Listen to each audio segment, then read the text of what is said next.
நண்பர்கள் யாரும் தப்பாக நினைக்க வேண்டாம். நான் போட்டிருக்கிற பதிவு வந்து என் கண்ணை பார்த்தீங்களா, அந்த மாத்திரையை போட்டு போட்டு அப்படியே சொக்கிக்கிட்டே இருக்குது கண். பேசக்கூட முடியல என்னால்.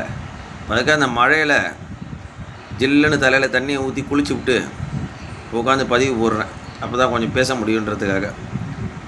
அதனால் இப்போ வந்து விடிஞ்சால் நாளை நைட்டு தீபாவளி. அதனால் உங்களுக்கு இந்த பதிவை நான் போடுறேன். இவ்வளோ பேர் பார்த்துருக்கீங்க, ஆனால் யாருமே இந்த வாட்டி உதவி செய்யலை என்னுடைய வாடிக்கையாளர்கள். அது எனக்கு ரொம்ப மிக மிக மன வருத்தத்தையும் மன அழுத்தத்தையும் தருது. நாளைக்கு நீங்கள் வராமல் போக மாட்டீங்க. எப்படியும் உங்கள் வீட்டில் கல்யாணம் நடக்கும், ஒரு கனவுதீபம் பண்ணுவீங்க, கிரகப்பிரவேசம் பண்ணுவீங்க. அதுக்காக என்னை தேடி வராமல் இருக்க மாட்டீங்க. அப்போ வந்து நான் வந்து டேட்டு எப்படி சொல்கிறது, அப்போ என்ன பண்ணவோ எனக்கு தெரியும். நான் மனசில் பட்டதுன்னா கரெக்டாக தெரியும் எனக்கு. அப்போ அதுக்கு உண்டான ஃபீஸ் வந்து வேறு மாதிரி வாங்குவேன், எல்லோரும் வாங்குகிற மாதிரி.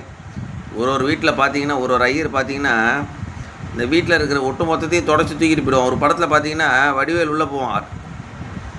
ஓனர் என்ன சொல்லிடுவோம், அவர் என்ன கேட்டாலும் சாப்பிட குடும்பம், அவர் என்ன கேட்டாலும் குடும்பம்.